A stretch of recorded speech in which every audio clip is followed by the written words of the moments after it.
Nagpapainit na din ba kayo? Pwes, mas paiinitin ko pa ang umaga nyo sa mga negosyong katakam-takam na, yak na magbibigay pa ng ginhawa sa buhay nyo. Kaya tara, nood na, eto na sila! Isang panalong negosyo ang nagsimula sa inihandang embutido. Dati ang ginagawa kong embutido, umaabot ng week bago na-dispose lahat. Ngayon, everyday, talagang nasa-sold out kami. Boneless chicken na negosyo, mapapagala ka raw sa buong mundo? Sa per day po, ang estimate po namin umabot po kami ng 140 kilos a day na nabebenta. Siguro kung may average po, 300 plus to 400 plus thousand per month. Halo-halong pinipilahan, homemade na gatas ang panlaban. Napakalaking tulong po ng social media kasi hindi lang po dito sa lugar namin ang nakakakita ng business namin, kundi iba't ibang tao po sa iba't ibang lugar po. Susunod sa Pera Paraan, 160,000 pesos ang kinikita kada buwan ng embutido business na ito. Hindi ba nakakawaw yan? Recipe reveal na para sa patok na isyaro na embutido, mga mamshi at papshi. Abangan mamaya. Mahulaan nyo kaya kung ilang halo-halo ang nabebenta ng tindahang ito? At nang dahil sa halo-halong yan, may pambili na ng sasakyan at bahay.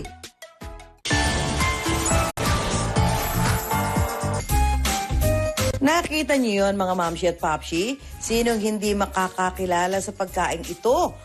Ang embutido na inihahanda anuman ang okasyon o kahit anong selebrasyon.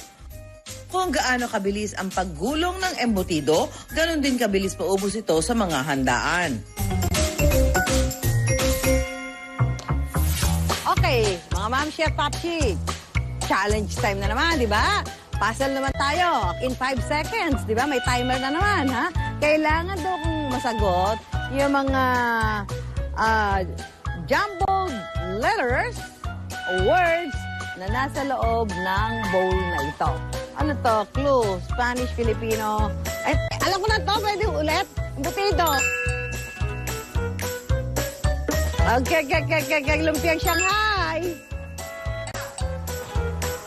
Ano ba to? Ay, hindi ko alam. Ano to? Oh. Ay, yung chicken. Chicken. Ito ay, pork. Maniniwala ba kayo na nang dahil sa embutido ang kita ng isa nating mamshi? Abay, bigay todo!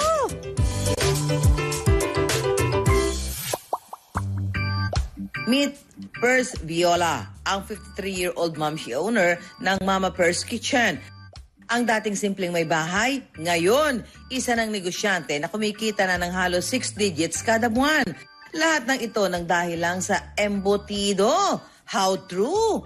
Naisip niya raw itong gawing negosyo nang dumagsa ang inquiries matapos niya itong iambag sa kanilang Christmas party. Marami kaming kakain. Tapos may natira. Ayun, sinaro nila lahat yung, yung embutidong natira. Doon ay nag-message na sa akin, nasarapan sila, ganyan. Ngayon, pagka may birthday o kaya may okasyon din sila, magpapaluto na sila sa akin. Doon nag-start yan. June 2021 daw, nang umpisahan nila ang homemade business na ito gamit ang 2,000 kapital. Ang una kong tininda yung pork embutido.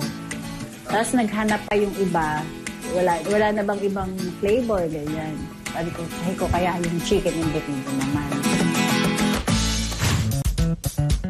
Ang small na pork at chicken embutido nagkakahalaga ng 130 habang ang big version naman ito mabibili sa halagang 270 pesos.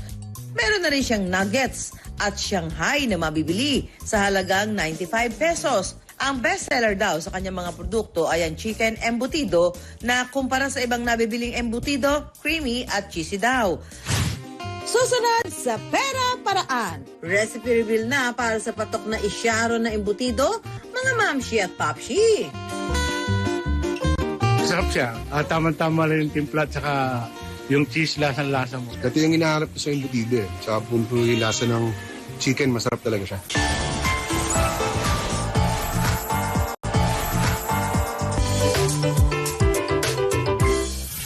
Mama Pers, paano mo ba ginagawa ang mga yan? Hello mga mamshi, magandang umaga po. Ngayon pong umaga to ay gagawa tayo ng cheesy chicken embutido.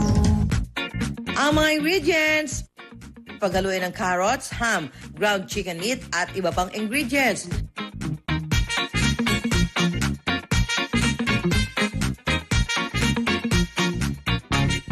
Sunod ang evaporated milk, pineapple juice at condensed milk. Tapos ang breadcrumbs na may cornstarch.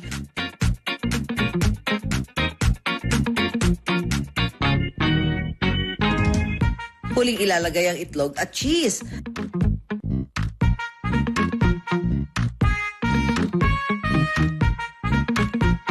Tapos, kailangan ilagay muna ito sa ref ng 1 hour. Saka ito pwede nang balutin sa foil para i-steam. Ang chicken embutido pwedeng iprito o steam depende sa gusto nyo. At voila! Ito ang chicken embutido ni Mama Pers.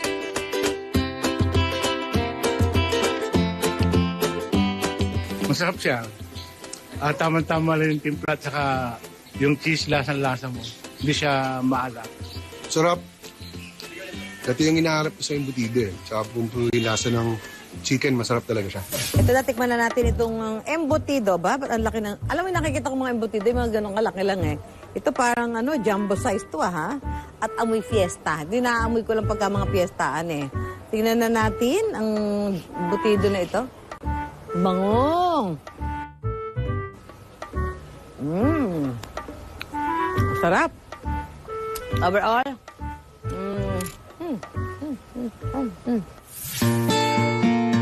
Bago mapunta sa pagbebenta ng embutido noong pandemya, sinubukan din niyang pasukin ang pagbebenta ng halaman online. Ayan, baka may gusto po sa inyo ng rare begonia. Boom na boom yung live selling na yun eh. Tapos biglang humina yung live selling. Sa dami ng nagla-live selling. Kaya sinubukan niya rin ang swerte sa pag-rebrand ng isang produkto. Di ko na tinuloy yung gourmet tuyo kasi maliit lang ang kita. Kasi lang ako eh. Kumbaga humahango lang ako eh.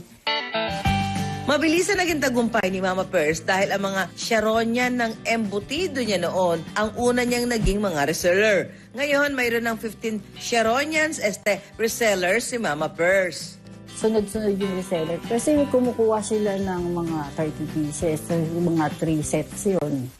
Maliban sa kanyang mga resellers, utang rin ni Mama Pers ang paglakas ng kita niya sa feedback ng ilang celebrities. Ngayon, bumili sa akin si OG. Tuwan-tuwa ako kasi bumili. After ilang araw, nag-post si OG Diaz sa IG, sa Instagram. Tapos minessage niya ako, mention. Tapos ayun na, doon na ang dami nang bumili.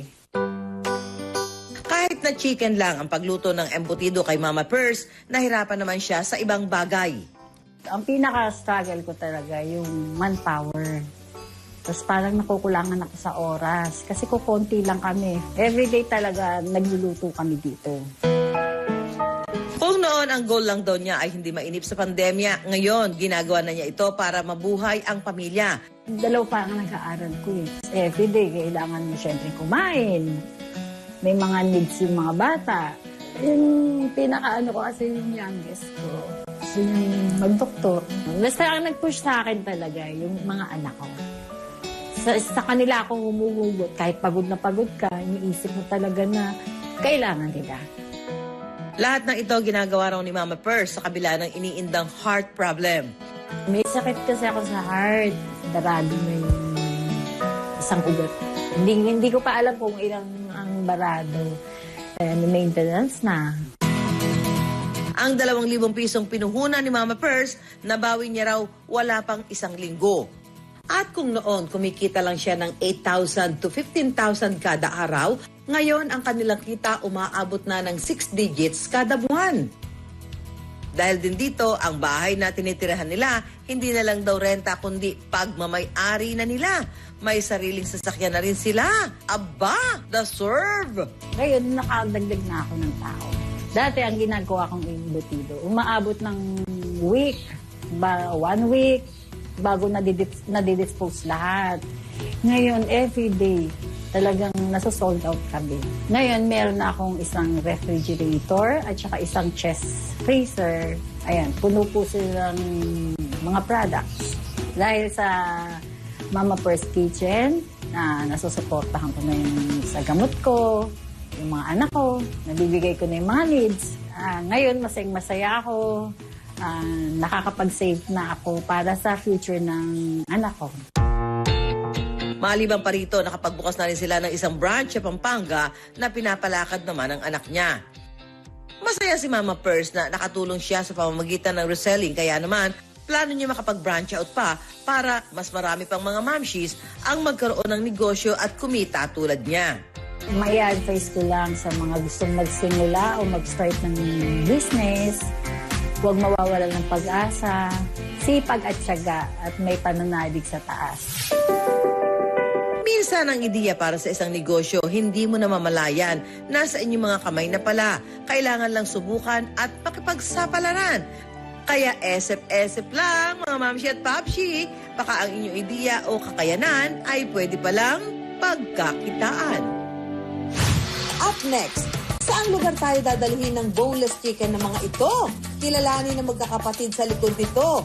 At ano kaya ang pinakamagandang naibigay ng negosyo sa kanila?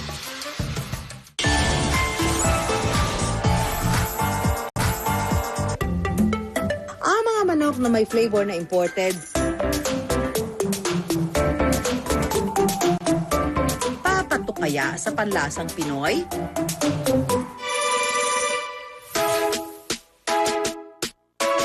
Annyeonghaseyo from the land na maraming opa, Korea!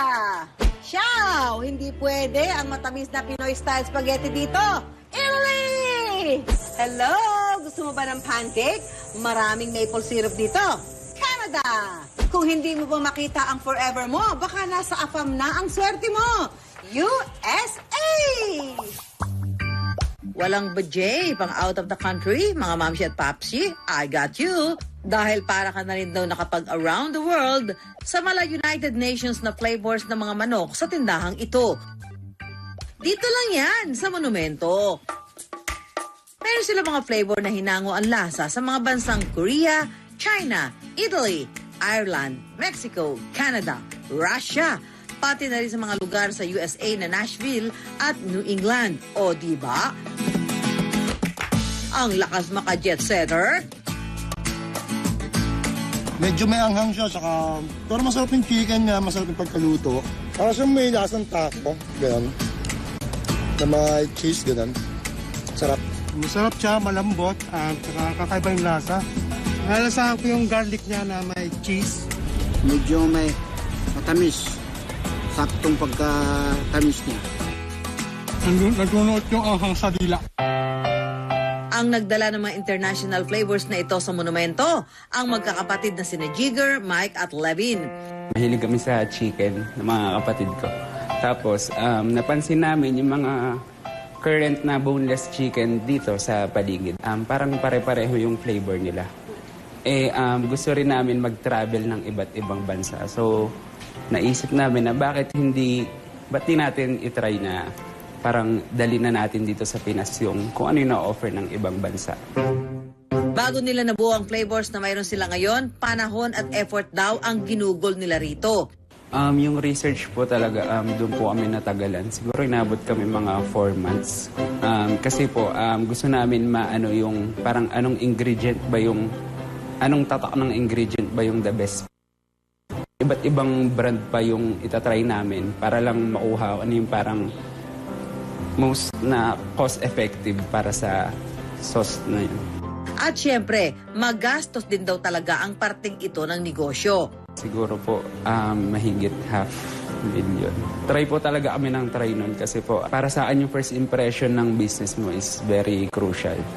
So, hindi pwedeng yung makapagsimula ka lang, basta mapaandar mo lang.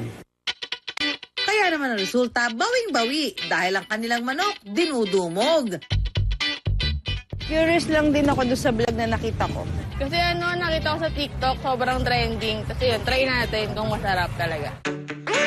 May kanya-kanyang tungkulin na magkakapatid sa negosyo. Ang kuya nilang si Mike ang toka sa pakikipag-usap sa suppliers at pag-manage sa kanilang mga tao. Si Jigger ang sa marketing at pag-promote sa social media. At ang bunso namang si Levin na nag-aral ng culinary, nakatoka sa lasa ng kanilang manok. Hindi na raw bago sa magkakapatid ang magnegosyo dahil bago nagtayo ng boneless chicken, nagbenta na raw sila ng mga inumin. Before mag-start tong On The Way, may business kami na tinayo sa Cubao. Nag-run lang siya for around 6 months. Napasara kasi siya, parang kinlearing siya ng barangay, ng task force pala. Kasi daw, nasa easement ng, medyo nasa sidewalk siya ng so government property. So ayun, giniba siya. Kaya naman sa pagkakataong ito, natuto na sila. Sinor namin yung pwesto, kailangan may mga kontrata na ng parang lessor's permit, kung ano-ano pong mga papers, kumbaga dapat sinor na namin para matagal na talagang mas makapag-stay kami dyan sa location na yan. Gumasto sila ng halos 800,000 piso sa pagpapaganda ng kanilang pwesto. Kasama na rin daw sa gastos ang 3 buwang renta rito. Sa construction po kasi medyo ginandahan po namin yung design ng store. Pati yung signage, kung mapapansin niyo po, malaki siya. Tsaka maganda yung mga materials na ginamit. Kabubukas lang ng negosyo Oktubre noong nakaraang taon. Halos 7 buwan pa lang mula ng buksan, pero dahil sa mga kakaibang flavors nito, patok na patok ito sa mga tao. Sa per day po, ang estimate po namin, umabot po kami ng 140 kilos a day na nabebenta. Kaya naman ang kita. Siguro kung may average po, siguro 300 plus to 400 plus thousand per month. At hindi lang yan, dahil sa unang 4 na buwan pa lang ng negosyo, nabawi na raw nila ang halos 1.2 milyon na nailabas nila nang simulan ito. Bongga naman pala. Pero higit sa lahat, ang pinakamagandang naidulot ng negosyo ay ang pagbuklurin ang kanilang pamilya. Before kasi kaming magkakapatid, kahit magkakasama kami sa bahay, hindi kami gano'n nagpapansinan. Ganun. Hindi kami close. Ayun. Pero nung sinabi ni Mama na magsimula kaming business, ayun, doon kami nagsimulang, syempre, nagbe-brainstorming, gano'n. Tapos, hanggat lalabas kami, maghaharap ng location, doon na-form yung bond siguro. Doon nagsimula maging magkaka-close, nag-uusap-usap na, nagkikwentuhan na hindi naman namin ginagawa before. Close naman daw silang magkakapatid nung bata pa, pero unti-unting nagbago habang lumalaki na. Si Mama nag-work na abroad nung siguro mga mahigit 10 years ago. Parang siya kasi yung mediator sa bahay. Parang siya yung gusto niya. Sabay-sabay kami kakain lagi. Ayun, simula siguro nung nag-ibang bansa na siya, parang nawala na yung ganung practice. So, ayun, nag-grow apart. Ayun, tapos di na rin dati naglalaro pa kami magkakasama. After nun, hindi na. Ang ina nilang nagbubuklod sa pamilya, madalang na raw makauwi, dahilan para lalong mapalayo ang loob nila sa isa't isa. Pero dahil sa itinayo nilang negosyo, nakatakda na nilang pauwiin ang kanilang ina para muli na silang magkasama-sama. Maraming tao ang sinusubok ng negosyo, pero sa tamang mga kamay, pwede ito maging instrumento, di para makasira ng pagsasama-sama, kundi para magbuklod-buklod ng pamilya. Susunod sa Pera Paraan. Mahuhulaan nyo kaya kung ilang halo-halo ang nabebenta ng tindahang ito? At nang dahil sa halo-halong yan, may pambili na ng sasakyan at bahay.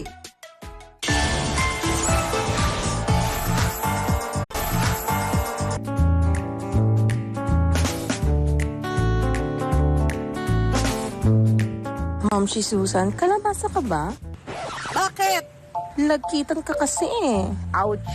Sige na. Ako na yung init na init. Ako na yung lapot na lapot.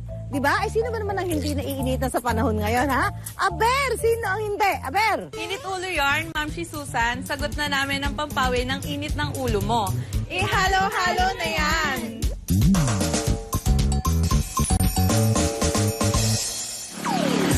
Dahil sa matinding init, hindi sa beach kundi rito sa Barangay Casile sa Binyan, Laguna, napasugod ang mga mamshi at papchi nyo. Di bali nang mabila dahil siguradong sa unahan ng pila, may ginhawa raw na naghihintay. Pinipilahan siya, kaya gusto ko rin pong matry. May nagsabi po kasi sa amin na masarap po yung halo-halo dito sa Juana Shave Ice Dessert. Alas 12 ng tanghali, nagbubukas ang trending na Juana's Halo-Halo. Pero alas 9 ng umaga pa lang, may mga matyaganang nakapila. Aba, mahirap nga naman maubusan. Through Facebook po, nakita ko po yung mga nagpo-food content po. Ayun, kaya tinry ko din po dito. Saan pa po kayo galing? Sa Santa Rosa, Laguna pa po. Pumunta na rin ako before kaso lang sobrang haba lagi ng pila kaya ngayon lang ako nagkaroon ng chance. Nakita ko lang din sa mga reviews na masarap nga siya. Lalo yung gatas nila yung talagang pinakamasarap dahil homemade siya. October last year nang magbukas ang Juana's Halo-Halo na pagmamayari ng online seller na si Ma'am Shi Jane. Pero bago pa niya maisipang magbenta ng halo-halo, halo-halong gamit din muna ang nasubukan niyang itinda. Naitinda ko na po noon, chicharon bagnet, leche flan, ube San Pablo. Nagtitinda rin po kami ng foam and pillows, ma'am, na hanggang ngayon ginagawa pa rin po namin. Ang nabuong pamilya ni na Ma'am Shi Jane kasama si Pop si Janice ang dahilan kung bakit tuloy-tuloy daw sila sa pagkayod. Kaya kasabay ng pagiging online seller, naisingit pa nila ang pagtitinda ng halo-halo. Pumuwesto sila sa bakanting garahe sa bahay ng lola ni Ma'am Shi Jane. Naglabas ng 2,000 pisong puhunan na ipinambili ng ingredients at ibang mga gamit. Start small ang peg ng kanilang negosyo. Pero ika nga, wala yan sa pwesto, kundi nasa produkto. Ang sikreto sa malasa at pakrema nilang halo-halo, ang gatas nito na tinitimplahan at iniluluto pa muna nila bago ihalo sa halo-halo. Nakasanayan natin yung halo-halo na lalagyan ng sugar, then milk na galing sa can. Naisip naman po namin na para maging kakaiba naman sa panlasa ng lahat. Idagdag pa ang mga sangkap na hindi na nga tinitipid, sila pa mismo ang gumagawa. Sinisimulan po namin sa paglalagay po ng mga sangkap sa mga cups. Dito po sa area na to, naglalagay na po ng leche flan at saka makapuno para po sa toppings ng aming halo-halo. Meron din silang tagatakal at tagabalot ng gatas at shaved ice. Ito ay dahil nakahiwalay ang gatas at yelo para sa take-out orders. Saging, beans, sago, gulaman, makapuno, ube, leche flan at syempre, ang kanilang signature milk. Presenting ang bestseller na Juana's Classic Halo-Halo. Sobrang sarap po, sobrang creamy, tapos ito po yung halo-halong maraming sangkap, tapos konti lang po yung yelo. Kakaiba siya. Masarap yung leche flan, masarap yung ube, creamy. Super sarap. Ang sarap po niya, tsaka ibang-iba po siya sa mga ibang natitikman po namin. 109 pesos per cup ang benta nila sa Classic Halo-Halo. Pero bukod dyan, binabalik-balikan din ang iba pa nilang pampalamig na hindi rin nalalayo ang presyo. Palaban daw ang lasa ng kanilang ube overload mga be. Heaven ito para sa ube lovers like me. Ube makapuno para sa mga pusong nalilito. Hindi yan hugot ha? Hindi na raw kailangang mamili ng isa kung pwede naman ang dalawa. Oh ha? Kung gusto niyo pa ng mas makremang panghimagas, perfect sa inyo ang crema de leche. Pero kung hindi kayo fan ng matamis, subukan ng kanilang mais con hielo. Balanse lang ang tamis at nakapapawi rin ng inis, ng init. Ako, ito mga mamshi at mga papshi, kakaiba daw po ang halo-halo na ito. Dahil bukod sa nakahiwalay ang yelo, nakahiwalay din yung kanyang malinamnam na gatas, ito.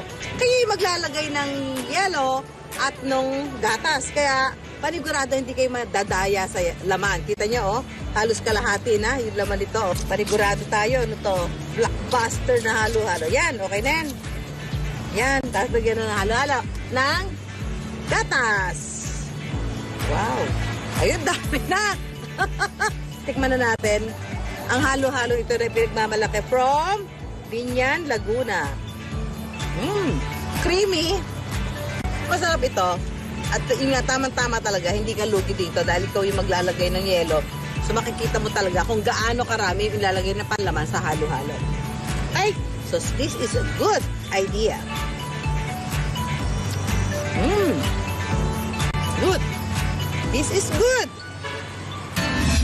Ang Juana's Halo-Halo lalo raw nakilala nang minsang mabisita sila ng isang food vlogger nito lang Marso. Nagtrending ang post tungkol sa kanila at mula noon, sunod-sunod na ang vloggers na dumarayo rito kaya nakahatak pa sila ng mas maraming customers. Bongga! Sobrang laking tulong, ma'am, kasi hindi lang po dito sa lugar namin ang nakakakita ng business namin, kundi iba't ibang tao po sa iba't ibang lugar po.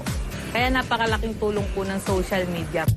Mula sa 50 cups ng halo-halo na naibebenta nila noon, ngayon ay umaabot na ng 500 cups ang nauubos nila sa isang araw. Partida dahil marami pa raw ang naaabutan ng cut-off at hindi nila napagbibilhan. Ito ay dahil bukod sa walk-in customers, meron pa silang riders na sa umaga naman nila kine-cater. Isa po ako sa mga rider ng Wanas Halo-Halo. Bali, yung dinadala ko pong cups is 45 pieces a day sa iba't ibang customer po namin dinadala. Minsan po Binyan, Santa Rosa, Pasita, San Pedro. Minsan nakakarating din po kami ng Muntinlupa at saka po Kabuyaw. Ang 2,000 pisong puhunan na palago sa negosyong halo-halo. Kumikita lang naman sila ngayon ng hanggang 18,000 pesos sa isang araw. Nakapagpundar na rin sila ng sasakyan at nabibili na rin ang mga bagay na noon ay parang pangarap lang. Naniguro na rin sila at naglaan ng porsyento ng kinikita para sa kanilang ipon o savings. On process na po yung sa franchising po. Bali, inaayos na rin po yung sistema dito sa store bago po mag-costing, ma'am. Ngayon, plano nilang lumipat sa mas malaki at mas maayos na pwesto para mas marami pa ang mapagsilbihang mga customers. Kaya ang payo ni na Ma'am si Jane at Pops si Jenny sa mga tulad nilang racket all you can bago ma-achieve ang breakthrough of a lifetime. Huwag silang tumigil sumubok sa lahat ng negosyo nila. Sipag at tiyaga, then prayers po. Prayers po lagi dahil totoo po na kapag para sa'yo, ibibigay para sa'yo. Nagpapasalamat ako, ma'am, kasi matibay kaming mag-asawa. Para sa pamilya namin, para sa mga anak namin. Kasi gusto namin mabigyan sila ng magandang buhay. Kaya lagi po namin sinasabi, bawal maging tamad. Ang halo-halo hindi lang pampalamig at pampawi ng init. Pwede rin maging daan para ang pangarap na tagumpay inyong makamit. Kaya lagit ng daan pero lang yan, kayang-kayang gawa ng paraan. Hanggang sa susunod na Sabado, 10:45 ng umaga, dito sa GMA, ako po, si Susan Enriquez para sa Pera